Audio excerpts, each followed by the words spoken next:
a decently long conversation. Done. So I think we want to get going again. We now have a good idea what this place is, what the Tasman is, and how we could possibly get out. But as you can see, some of the conversations are quite long and detailed. I skipped some of the Done. flavor text, especially in the doll's conversation.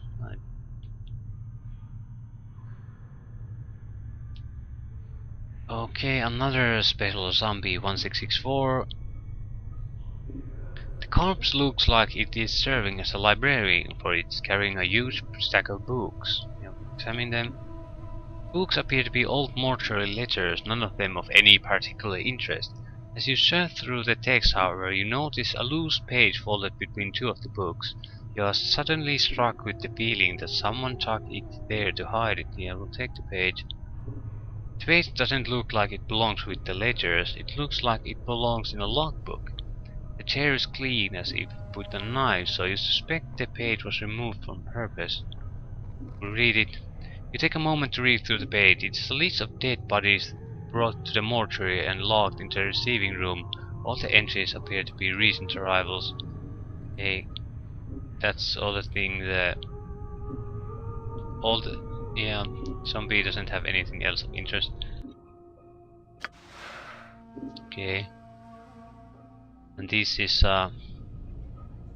it's written in tight crab script, so it's in the same handwriting as the logbook where one page was missing.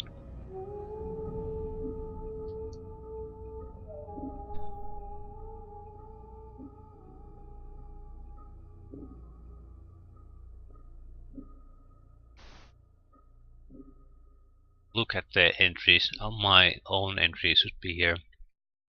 Entry 16537. Drunk, chest wound, cause of death, mauling Abishai. Collector Parks. No possessions. Entry 16538. Desiccated corpse, cause of death, indeterminable. 8 of shell prevents identification. Collector Farrett. No possession.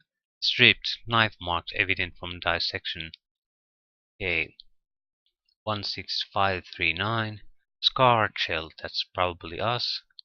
Cause of death indeterminable. Scars do not appear to be the cause of death. Shock trauma. A collector parrot. Possessions logged. Fish irons 13 comments. Yeah, we already found those, so definitely we didn't have the journal when we came in here. Okay, case 16540. Desiccated corpse, cause of death indeterminable, 8 of shell prevents identification, another corpse from Farad. Possessions logged, knife marks evident from dissection, but the dissection was not thorough enough. Copper earring found lodged in abdomen. Earring has been locked in southeast preparation room. Okay, we woke up in southwest preparation room, so we haven't visited that yet. Have an initiate from the third circle examine it. It has strange markings like those on contract worker 79. So they're likely connected somehow. We have to find the contract worker 79 too. Okay, another corpse skeleton. Another corpse brought by Farad. Stripped, knife marks evident from dissection. As with the previous entries, these shells Farad has brought up also show signs of having been prepared. I have asked that Initiate Emmerich launch an investigation in the matter. Furthermore, entry 16542 is one of Farad's gang. I have seen the individual before. I would ask Emmerich to pay heed to how the man died. How he died is tiefling male, cause of death, slash mark, discoloration of wounds are consistent with grave rot, so possibly ghoul claws. Collector Farrett, no possessions. So maybe he also brought old corpses and a skeleton, so maybe he's been grave robbing? Because one of his gang died from ghoul claws?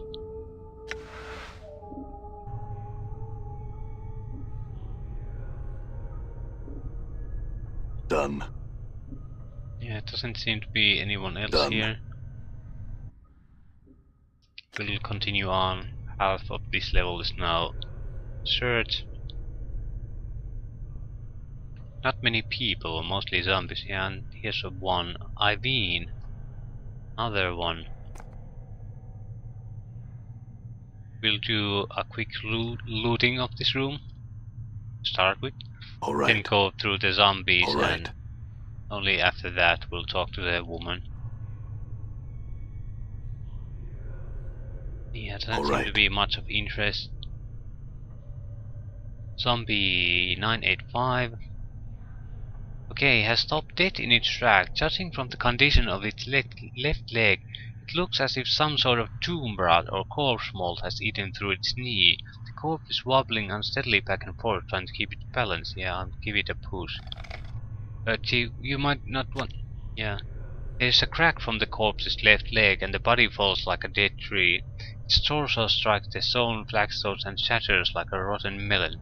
Filth and ichor gurgling from the cavity.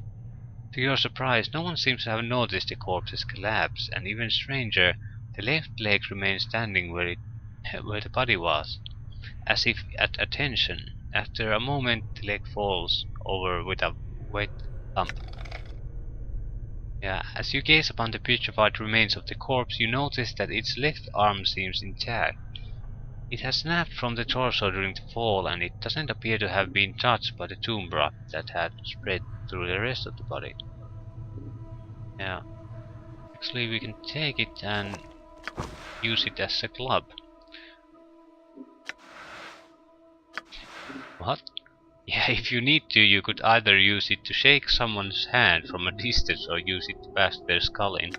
Yeah, I'll take it just because I like the idea of killing someone with a petrified zombie hand.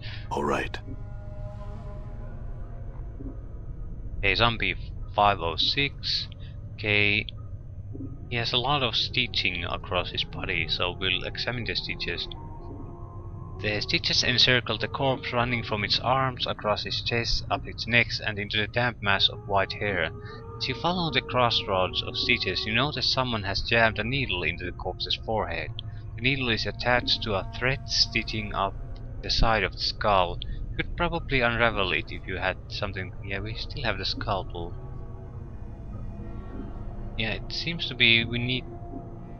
I think we'll keep the scalpel. It seems to have some use in conversation options. Okay, gain an item and some experience. Slice the thread neatly with the scalpel, then pluck out the needle and pull the stitches out. As you do, the skin covering the forehead peels back and reveals the corpse's chalk white skull. There, to your surprise, the number 78 has been chiseled. Yeah, two different designations. Doesn't seem to be of any importance, at least for now. And I think we needed to find zombie 79.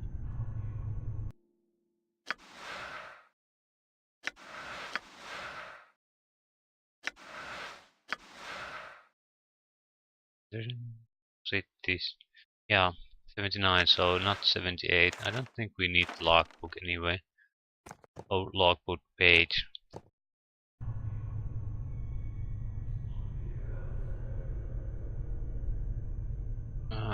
Zombie 257. That seems to... the only oddity he has is his eyeballs are looking in different direction. Yeah, nothing else. All right. I'm gone. Okay, we'll save and talk to Iveen. She seems to be dissecting a corpse. You see a slight young woman with pale features. The sunken flesh around her cheeks and neck makes her appear as she is starving.